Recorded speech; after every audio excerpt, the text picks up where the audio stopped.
right back here if you need me.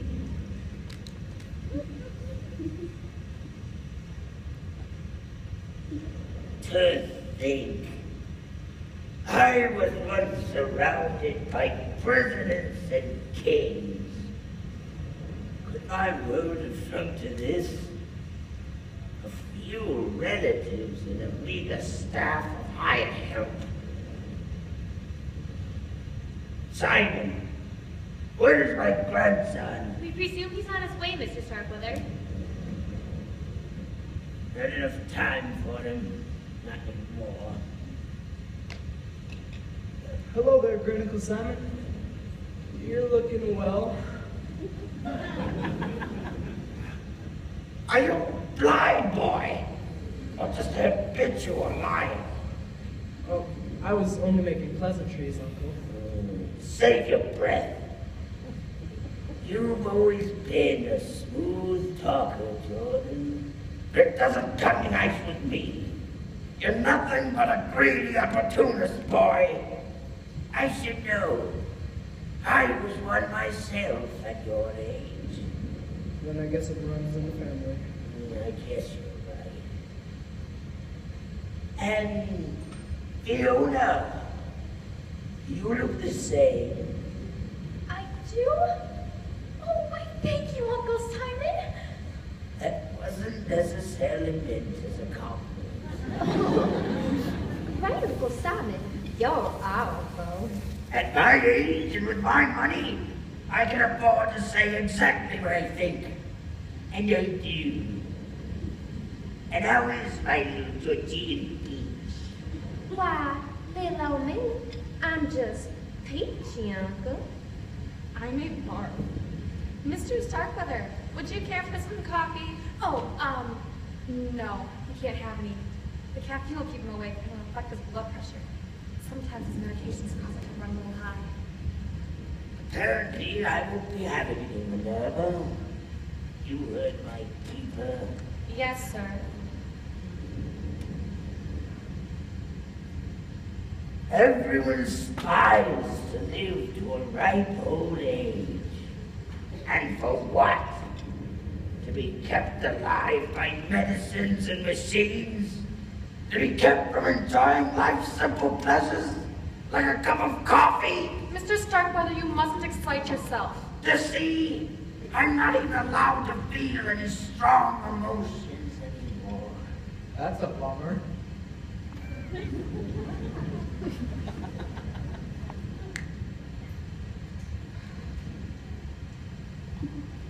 Indeed, Rufus, you put it very succinctly. Old age is a bummer. I gotta search my vocabulary extensively and not come up with such an apt phrase. Bummer. Glad you like it.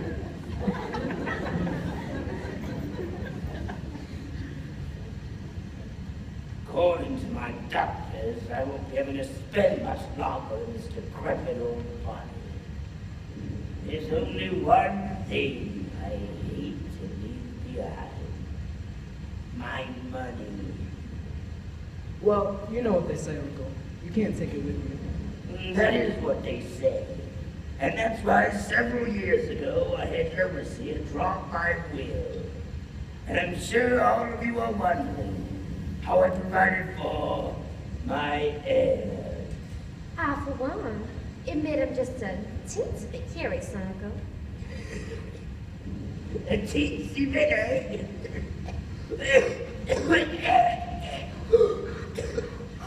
I was afraid something like this would happen. Here, your tea. Now see what you've done. Me, I didn't. Shouldn't someone call an ambulance? We can't. The phones are dead. Oh, it's all right. He just lost his breath. He needs to breathe pure oxygen for a few moments. Tell them. This is the will Mr. Starkweather was referring to.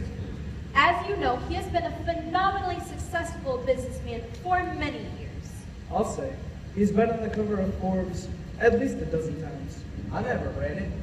He has the distinction of becoming one of the world's first billionaires. 20 years ago, I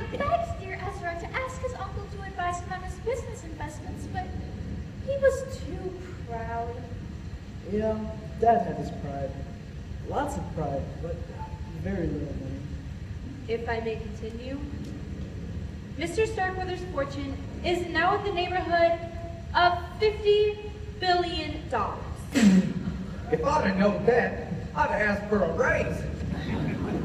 I won't go into the details of the will now, but it essentially bequeaths $1 million to each of his household staff. Mr. Bensonhurst, his butler, Miss Withers, his nurse, Minerva Walker, his cook, Nancy Fuller, his maid, Mrs. Trent, his housekeeper, and Rufus Jones, his handyman. Forget the raise. Oh, Mr. Starkweather, I had no idea. The will goes on to state that the remaining money will be divided equally among the surviving relatives.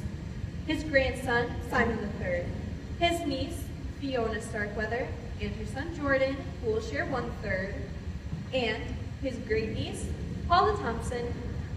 Isn't that nice? I always knew you'd do right by us, Uncle. I know you got mad when Mama married a Southern boy, Granduncle Simon, but you two must have agreed on one thing. Blood is thicker than water. I bet Miss Withers could tell you if it is. Now that I've informed you of the will's contents, I have another announcement to make. As of tomorrow, this will becomes invalid. What does invalid mean? It means no good. I got a brother that's invalid. Miss Van Zandt means we're not going to get the money, you fool. Oh, guess I won't be buying that big screen TV I think about after all. Sit. You too, Lois. Why did you decide to disinherit us, Uncle? Because I found a better use for my money, that's why. Oh, don't worry. I've cut you all out entirely. Each of you in the old will receive $50,000 each. 50,000 out of 50 billion? Lois advised me not to cut you out entirely. That way you'll be less likely to contest my new will. New will? Precisely. That's why I had Kathy to stay over at Starkweather Mansion this weekend to tighten up nice and legal for my signature. Michael, as a disinterested party, can witness the signing, and Lois can file it at the courthouse come Monday. Mr. Davis said he's a detective. So, what exactly did you hire him to do?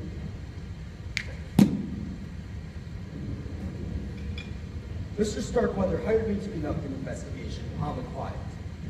For the past 6 months or so, I've flown to a dozen or more foreign countries in search of the world's best scientists.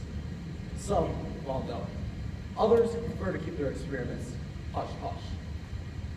I succeeded in finding one in a small place, Ellenville. Let's call him Dr. G, who agreed to help Mr. Starkweather do what he desires, which is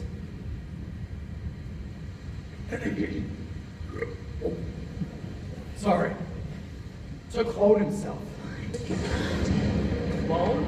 Oh my goodness! That's insane. What nonsense! You must be kidding. It's immoral. I don't understand. Good. I'm glad I'm not the only one. Those blood and skin samples you had me prepared. The ones you said would be examined by specialists. They were examined by specialists, Withers. Specialists in DNA. I thought you were trying to find a cure. I was. Not by you for my various ailments, but a cure for dying. And I did. Cloning. Precisely.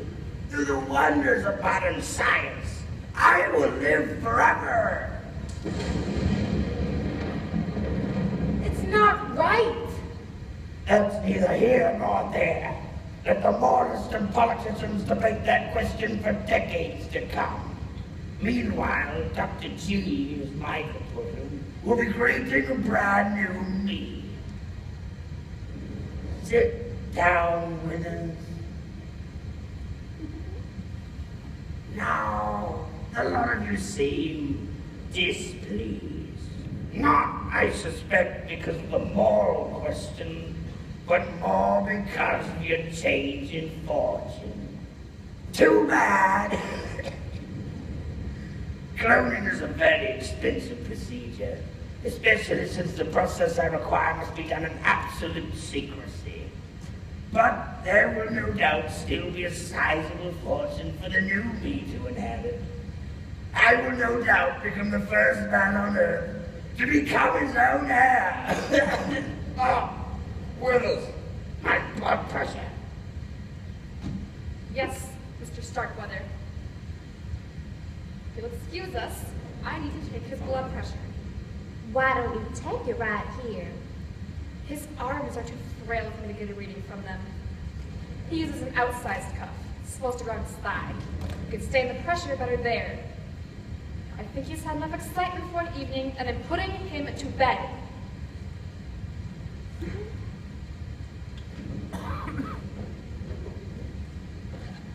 I guess that concludes our meeting, unless anyone has any questions. I do. What the heck was that all about? Oh, it's simple, Rufus.